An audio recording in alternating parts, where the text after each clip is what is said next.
have our final presentation for the event before we do the Q&A after our dinner break. And up next we have Mr. Marty Leeds from agnosticacademy.org. Hello, checking 1, 2. That's the Gnostic Church and Academy of Lord Jesus Christ. Hello, I'm Marty Leeds. Thank you all for being here. Can we get a round of applause for Karen B. and all the wonderful volunteers? Because they've been killing it. I'm just happy to be here, happy to see so many wonderful people. So I'm going to try to make this quick. Usually I'm pretty verbose, so we'll do my best. Today we're going to talk about the biggest conspiracy in the world. That's what we're going to talk about today. So before we get into that, yes, my name is Marty Leeds. I run a church. We do service every Sunday, 9 a.m. Central Standard Time, online service. So if you guys want to check it out, it's gnosticacademy.org. And we talk about lots and lots of things. So we've got a good reception of it. Just started the church this year, and it's been going well. So before we get into that, I want to just let everybody know that we are doing the True Earth Mount Meru Summit on November 11th and 12th. And Austin Whitsitt is one of the guys that set that up. So it's going to be great. I mean, you can see the host of just really great people. Jaron Ism and Peggy Hall and Alex Stein and Hibbler and Dirch is going to be there. That's Dave Weiss, for you guys who know. So you can use the promo code Marty50 and get 50% off. And it's going to be great. Really looking forward to it. So it is an online summit. So you can watch it in your underwear, drinking a glass of Merlot or whatever you want. So once again, we're going to talk about the biggest conspiracy in the world. And most of you are probably like, well, we're at Flatoberfest. We already know what the biggest conspiracy in the world is. It's the flat earth. There's nothing bigger than the flat earth, and they're lying to us about it. Well, that's true. That is very true. But we're going to talk about something else other than that. So flat earth is the biggest physical conspiracy. Absolutely. They're lying to us about where we live. So there's nothing bigger than the ground that we stand on. So I think we all know this. It is literally the biggest physical conspiracy out there. But there's one that's actually bigger than that. And that's what we're going to talk about today. And that is the biggest metaphysical conspiracy. So we already know that they're lying to us about the earth. We know that. Well, what we're going to see is they're also lying to us about the heavens. And I'm kind of a mathy guy, so we're going to use geometry to understand this conspiracy. We're going to talk a little bit about math today and clear up some misconceptions that a lot of people have about math. So the first thing we have to understand is meta means beyond. So when we talk about the heaven and the earth, we are talking about things that are beyond the physicality. So everything that's down here, we can touch and measure and things like that. So we're going to talk about things that are beyond the physicality, and that's the heavens above. So in order to understand this, we have to understand, well, I think we all know that there is a creator, duh. But we have to understand what the purpose of earth is for. And this is going to be the biggest conspiracy in the world. So we have to understand a little thing called teleology. And in theology, when we try to understand the creator and that sort of thing, teleology is the doctrine of design and purpose in the material world. The creator made this place with a purpose, an express purpose for mankind. So we have to ask the questions, okay, so God must have a purpose for creating this whole thing. So what did the creator create earth for? And this is what we're going to find out is the biggest conspiracy.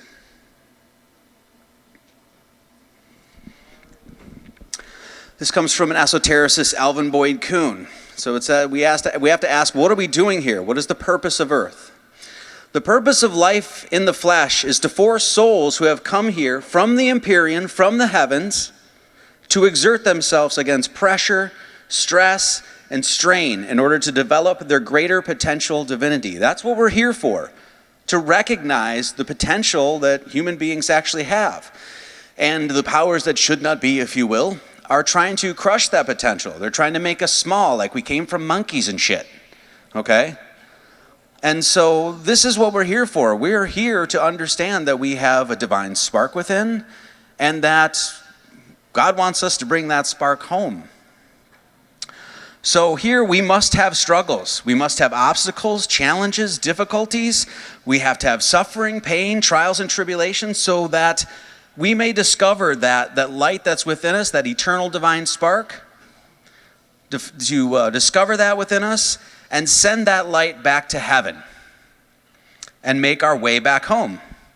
And the entire purpose of earth, at least in the drama of the human experience, why God created the entire thing, at least for us, is for this, that every single one of us has a purpose. And that is to undergo this obstacle course, if you will, called life. Recognize our true potential divinity, where we actually come from, and send that light back home. The entire purpose of earth is for you to reunite with God Almighty. And the people that are trying to run this show are doing everything in their power to hide this fundamental purpose. This is the purpose of our life. It is the meaning of our lives, is to understand that we have a great spark, a divine spark that's within. It's precious. It comes from the source of all sources, if you will, the Creator. And the people in power don't want us to even know about it. They don't want us to know about our purpose. And so what do? Well, they manipulated our cosmology. They lied to us about earth. So we know they're lying to us about earth, which means they're lying to us about heaven. Now, we know, I showed Time magazine last year. Of course, they put this stuff in our face all the time. It's like, does heaven exist? Is God a thing? Let's rethink heaven. Is God dead? This is the kind of stuff that we're inundated, of course, by all the time in our world. And that is to keep us off our true path, what we're doing here. They don't want us to know what we're doing here. So there's a lot of things, there's something that goes on, we hear this a lot, that math is not reality.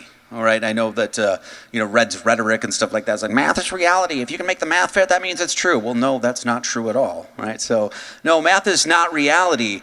But as we're going to find out, math is the medium to understand our reality. So you can lie about math. You can get Simon Dan's and Red's rhetoric and fight the flat earth guys saying 2 + 2 = 5 all day long and try to get you to believe that. But we can use math to say, well, no, 2 + 2 quantitatively = 4. Okay, so math is not reality, but math is the medium in which we can come to understand our reality. And cultures across the world understood this, and they actually crafted it into their cosmologies. So how do we know that no, math isn't reality, but we can use math to understand our reality? Because we're at the Flatoberfest. Flat is a geometric fact. So they're saying, yeah, it's 8 inches per mile squared, and it goes like this, and boats go over and stuff like that. But we're not stupid, and we can say, well, no, it's not. It's a flat plane. So math is a universal medium that the Creator has given all people, everybody, and it's irrefutable. The third triangular number is always going to be 6. 3 times 3 is always going to = 9. A squared plus B squared is always going to = C squared. And it doesn't matter what your opinion is, what language you speak, where you were born geographically, what your religion is. Those things will be absolute facts, and they will be so infinitely. So we don't all agree. We don't collectively agree that this thing that we're on, a plane surface, is flat. It's a universal verity, truth, and axiom. It's just truth. And once again, they can lie to us about that, and they can use a bunch of crap math to get us to believe it, as they have. But we can use that same medium to understand that they're lying. And this is the power of mathematics. People lie, and people can lie about math, but math doesn't lie. In fact, this is when we talk about that we're on a plane, it's a geometric term, and even the term geometry comes from geo, meaning earth, and metry, meaning to measure. So all we had to do is actually measure the earth and find out that obviously it's not a ball. So once again, sure, they're using math and giving us a bunch of equations and 93 million miles away and then all this other stuff, but we can use math to find out that they're lying. So we don't all agree that the earth is a plane, a flat plane. It's just a fact because we can use math to prove it. So they can lie about math, but we can use math to find out that they're lying. And so this is a fundamental issue I actually see in a lot of the flat earth communities. It's like, well, math, you can make math fit anything, and you can make math fit anything. Yes, if you can get people to believe in nonsense, yes, you can get people to believe that 2 + 2 does in fact equal 5, but it doesn't. Okay? So this is the universality of math. And by the way, God put that math right in front of us. The decimal system is right here. So I studied cosmologies all over the world for many years, and one of the things you'll find is a consistent theme, and I'm going to show this all over the world so you guys can get a little taste of what I'm talking about here, and that the terms heaven and earth were actually given geometric terms, geometric figures. So heaven is considered circular and a circle. So heaven is heaven is a circle, and earth is a square. And like I said, I'm going to show a few slides to show where this is found all over the world, in architecture and art and symbols and that sort of thing. So heaven is a circle and earth is a square, and there's a particular reason for this. I'll go over that in just a second. This is actually one of the things that Genesis 1:1 is actually talking about. In the beginning, God created the heaven and the earth. In the beginning, God created the circle and the square. Once again, is it anybody's opinion that that square is 4 90-degree corners? No, it's just a geometric fact. Is anybody's opinion that that circle is 360 degrees and that square is 360 degrees? No, it's just a geometric fact.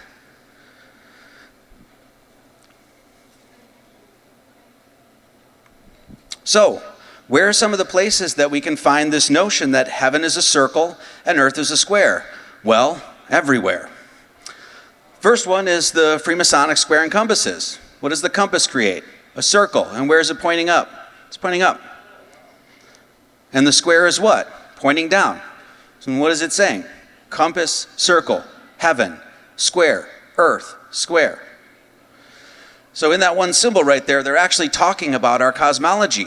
Now, just so you know, there's different interpretations of, you might be a Hindu, or you might be a Buddhist, or you might be a Christian, or you might be a heathen, and so you have your own little books of understanding your cosmology, but we all have the same cosmology. Why? Because we're all standing on the same damn earth, and we're all under the heavens. The next one there is Nuwa and Fu Qi, and it's the Chinese mother-father goddess that are kind of combined into one. And this is, in their cosmology and their understanding of, the creation of the heavens and the earth. And what are they holding there? It's the compasses in a square. Same sort of thing. The next one is the Buddhist stupa. So here we have the Chinese and the Freemasons and the Buddhists. The Buddhist stupa is built with a square base and then like a dome, almost like a firmament, a circular heavens. It's almost like they knew what they were talking about. So just a few examples there. Let's keep going. The one on the left there, you've seen those before, right? Those are called mandalas. Do you know what you will find in pretty much every single mandala? Look. A circle and a square. A circle and a square. A circle and a square. A circle and a square. Mandala actually means dala means to split. Well, what do we have? Heavens, earth. We have a split. All coming from one God, of course, but the next one is an alchemical symbol, and so that's all referencing our cosmology. Square earth, circular heavens. The next one is the alchemical rebus. Same sort of thing that you have in the Nuwa and Fu Qi, the Chinese, mother, father, God, goddess kind of thing. What are they holding? Compasses and a square. So what is it referencing? The merging of heaven and earth. Probably seen this one on the left there, right? That's Vitruvian Man by Da Vinci. Extremely famous drawing, right? And what is it showing? It's the showing of the proportions of the human being and how they fit perfectly within what? The heaven and the earth, the circle and the square. We are made proportionally perfect. We're made in his image, if you will. And these two archetypal geometric forms, the circle and the square, show this simple notion, basic geometry. Of course, there's good old Pythagoras there, and what does he have? The compass isn't square there as well.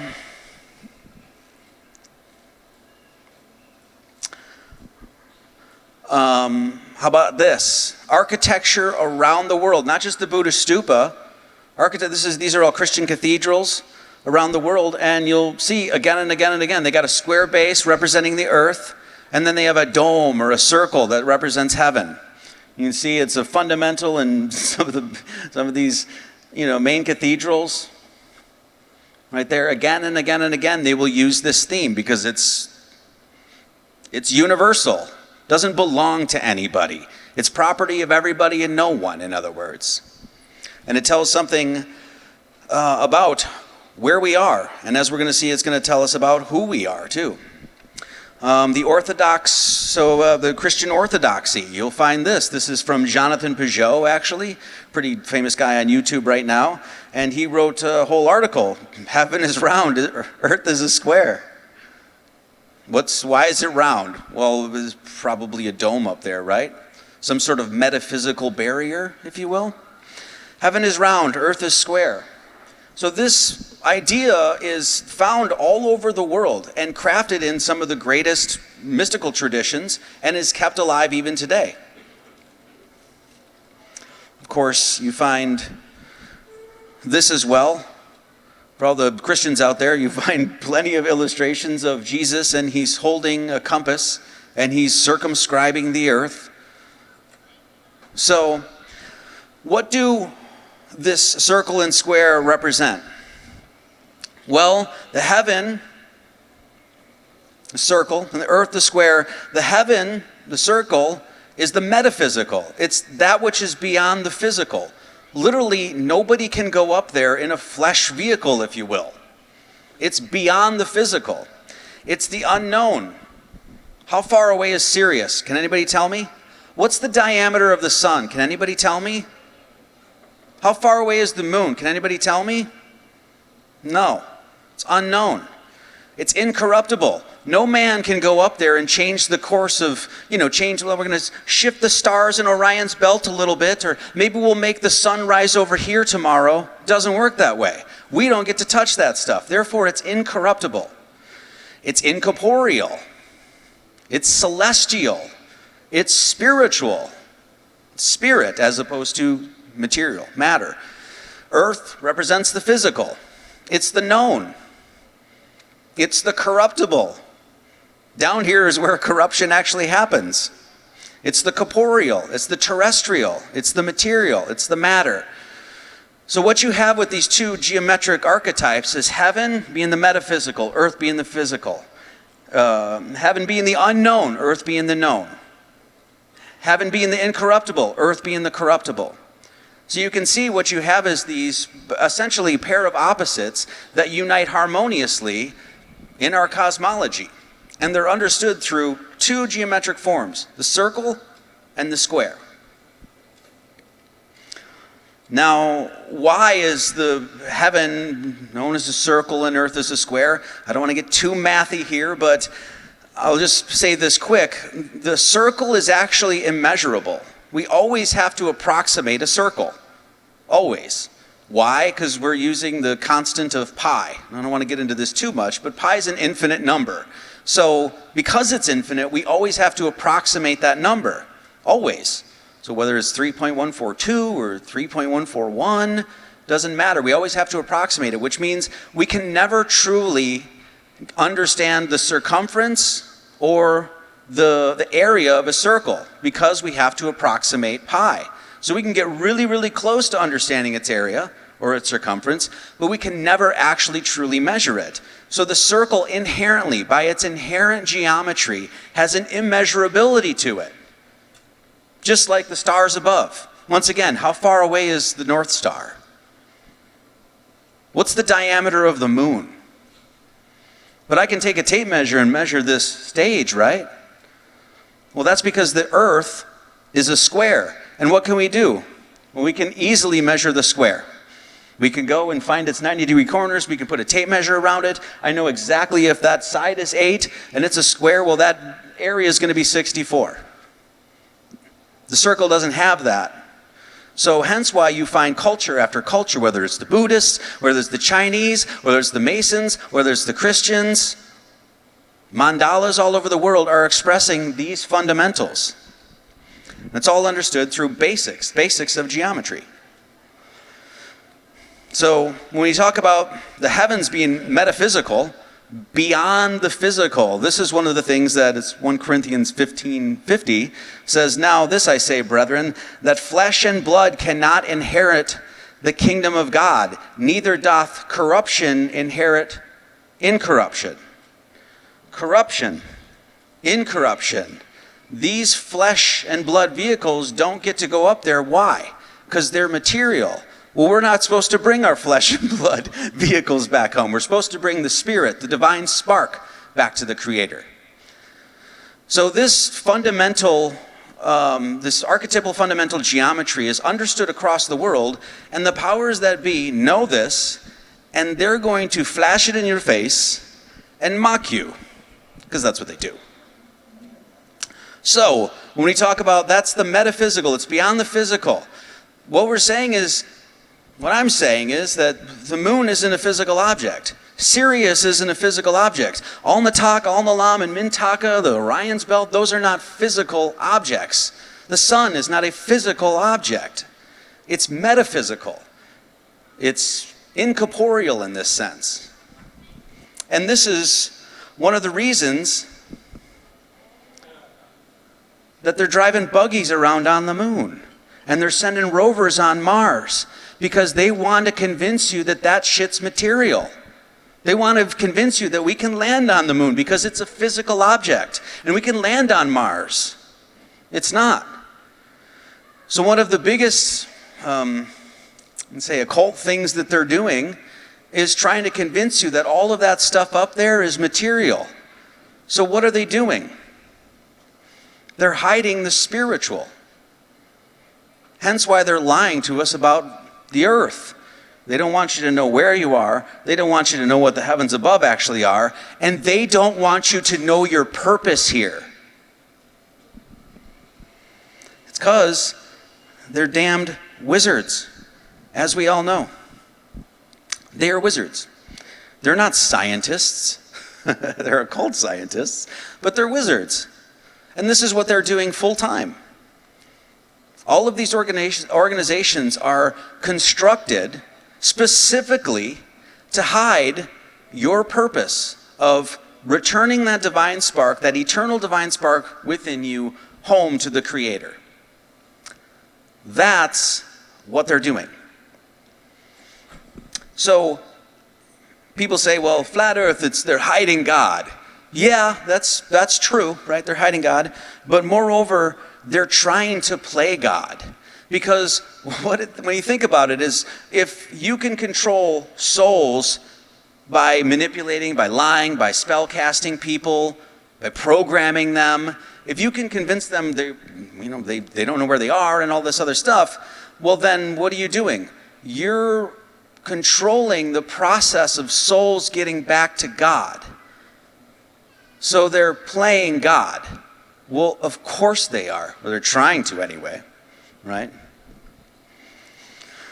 So this is going to get into, once again, I'm just going to show this. I'm not going to get too mathy on you or anything like that. But when you have the circle and the square, this is an ancient mystical mathematical art called squaring the circle.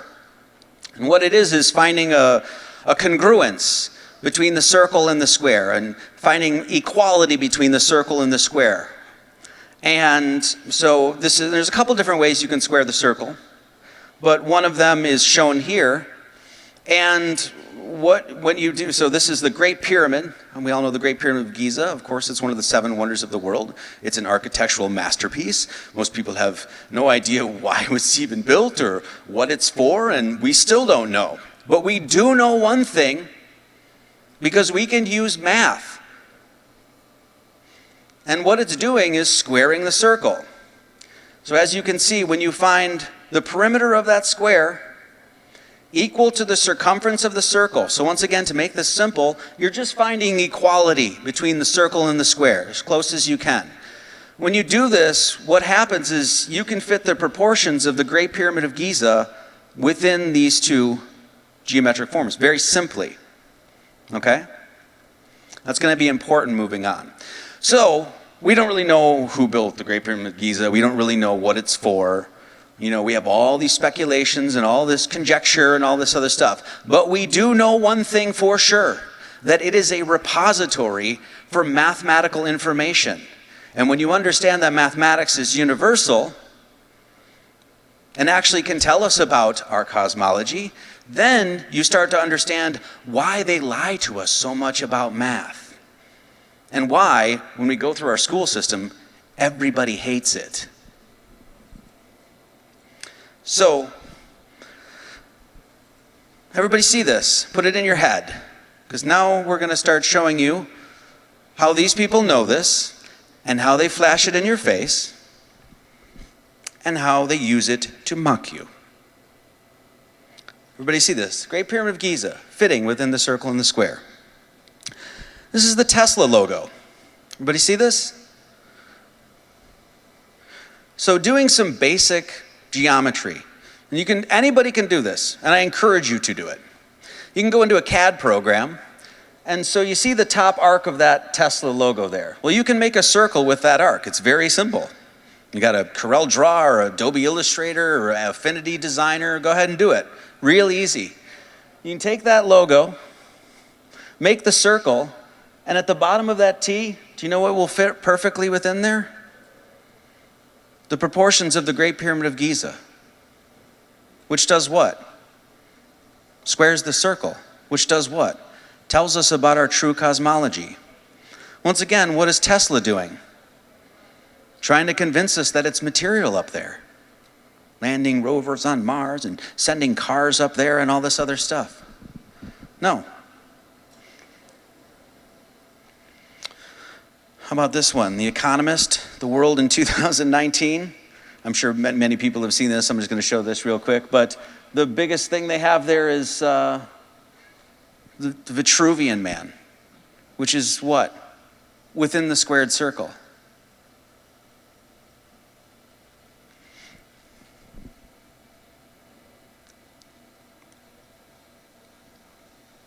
How about this one? The G20 Italia Summit. People, planet, prosperity. What's their main logo? It's the 2 geometric forms to tell us about our true cosmology. Metaphysical, physical. Incorruptible, corruptible. The people on this stage, every single one of these people are occultists.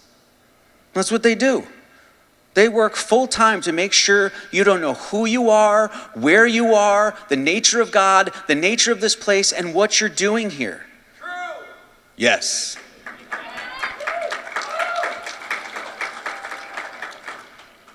Here's another one. They like to make it extra big for you. Oh, this one's rich. Oh, this one's fun. How about the Foucault pendulum? What do you guys see there? What's at the bottom of that? It's a squared circle. So for you guys that don't know, the Foucault pendulum is allegedly the scientific experiment that tells us about the spin of the earth and all this other. So, and look what, they built this whole thing, and what did they put under it? The 2 geometric forms that tell us about, once again, who we are, where we are, the nature of the heavens, and the nature of the earth.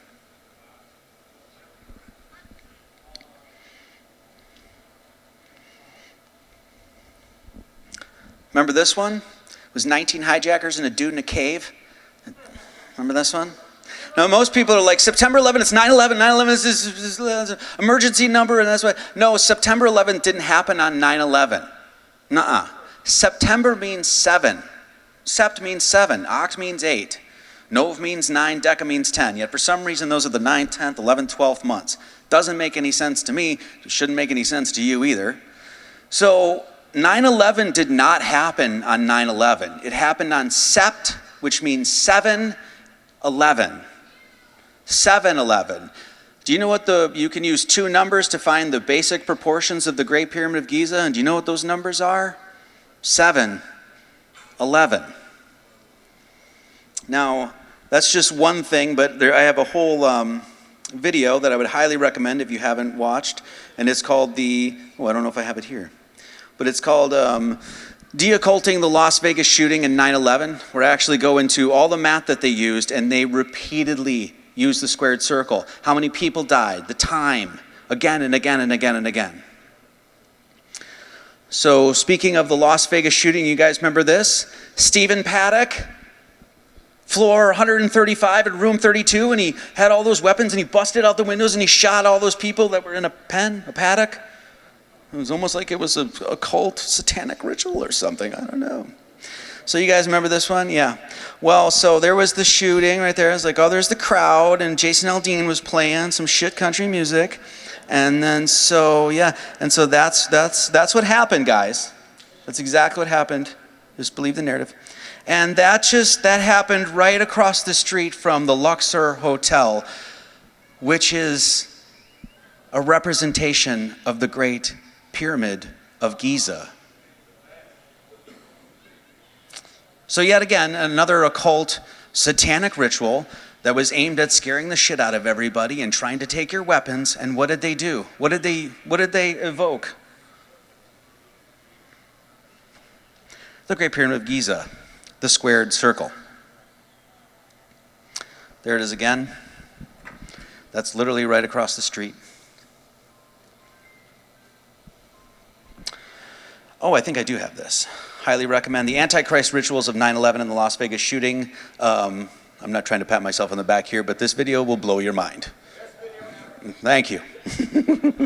So, like I said, I'm going to try to make this quick because I'm usually too verbose, but there's one more, though. There's one more that's really going to get you guys. And this is the one that got me. Now, we've all fallen for conspiracies. That's why we're all here, because we've all fallen for the nonsense and the programming and everything like that. But as I said, they're lying to us, as you guys all know, about the shape of the earth, but they're also lying to us about the size of the earth. Well, they give us pretty particular measurements about the size of the earth and the moon and the sun and how far away it is and all this other stuff. Well, guess what, ladies and germs? The squared circle, as you can see right there, the proportions of the earth that they give to us in the helio-nonsensical model, the proportions of the earth and the moon fit perfectly within the squared circle. So you can even see there that light little triangle there. That's the proportions of the Great Pyramid of Giza. And so even I fell for this one because I was like, yeah, NASA knows what they're talking about. They obviously measured this stuff. No, they haven't. Why? Because they can't. It's beyond the physical. So they're lying to us about the shape of the earth, but they're also lying to us about the size of the earth. And what did they do to lie to us? What did they use? Our true cosmology. The 2 figures, geometric figures, the circle and the square, to lie to us about where we are. So, once again, the earth, draw a square around the earth in the helio-nonsensical model, make a circle that's as big as that square in the diameter, in the circumference and perimeter, and this actually gives you, once again, the proportions of the earth and the moon in their faulty model. So, when they told you that, hey, the diameter of the earth is 7,920 miles, roughly, and the diameter of the moon is 2,160 miles, do you know where they got this stuff? From basic geometry that tells us about what our true cosmology is. So, here's another one for you, just real quick. Just to show you how really twisted this all is. if you look the combined radii of the Earth and Moon here in their heliononsensical model, thanks David Weiss for that phraseology because it's so great. So the combined radii is 5,040 miles. Okay? Roughly speaking, about 98% correct, something like that. Of course, this is not true at all, but that's what they tell us anyway. Well, where do they get this 5,040?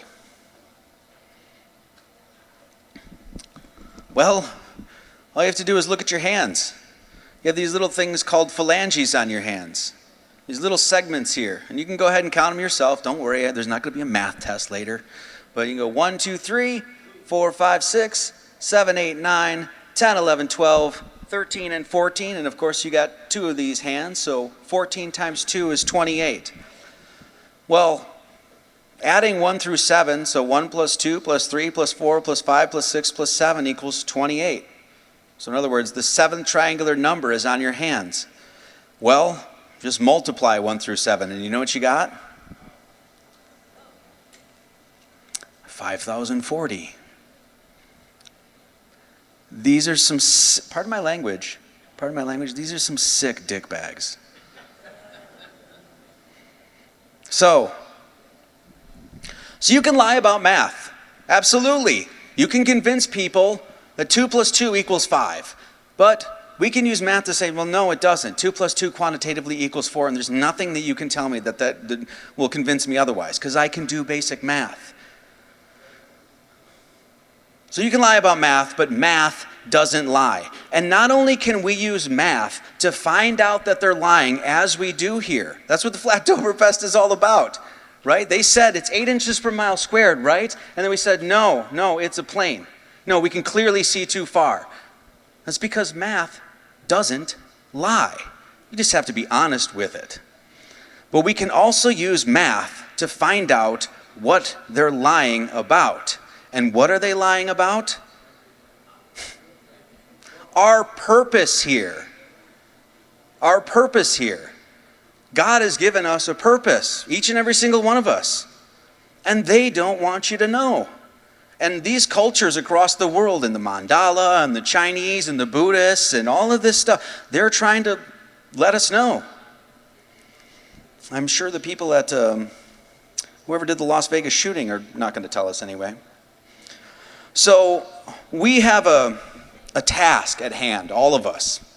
And we're all we've all accepted this task. We've all accepted this quest, and that's why we're here. But the task of the present age, before I say this, what are they doing? What do these evil people do? What do Satanists do? They take things and they invert them. They take the sacred and they invert it, just as I just showed you. There's nothing wrong with a circle and a square. There's nothing wrong with our true cosmology. Nothing wrong with any of these things at all. But what did they do? They took it and they perverted it and inverted it and lied to us since we were, before we even came out of our mother's wombs. So we have a task to resacralize this place. The task of the present age, Frank C. Higgins, the task of the present age is to awaken public sentiment to the fact that these leeches and parasites are but traitors in sacred things. As the lawyer who employs the law of the land for the perpetuation of injustices, the chemist who uses scientific knowledge to establish drug vices in a community, we've gone through that one, or the merchant whose gains are based on the adulterants he uses. The truth is that there are no mysteries except the one all-pervading and ever-present mystery, which each individual seeker for union of the segregated mind with the universal mind may fathom for him or herself without money and without price. You don't put a price on your spiritual quest. So that's our task, is to awaken the public sentiment of what these jackwagons are doing. And what they're doing is taking God's cosmology, our purpose, what we're doing here, and smearing it in the mud, lying to everyone, lying to our children, programming us into infinitude, right? But don't worry, for we should rejoice. For we are the spell breakers. We are the ones that are standing up and saying, no more of this garbage, no more of this nonsense. We want to know truth. We're not going to be afraid to talk about it. We're going to stand up and speak our minds. We're going to hold conferences. We're going to get on YouTube and Brockfin or whatever, and we're going to tell everybody what the truth is.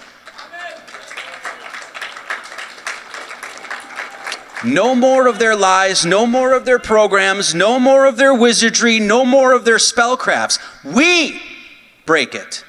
So rejoice, for we are the spell breakers. So give yourself a pat on the back. And that's going to do it for me. Thank you guys so much. Love you all. And thanks to Karen B. Thank you, Marty. Marty Leeds. All right.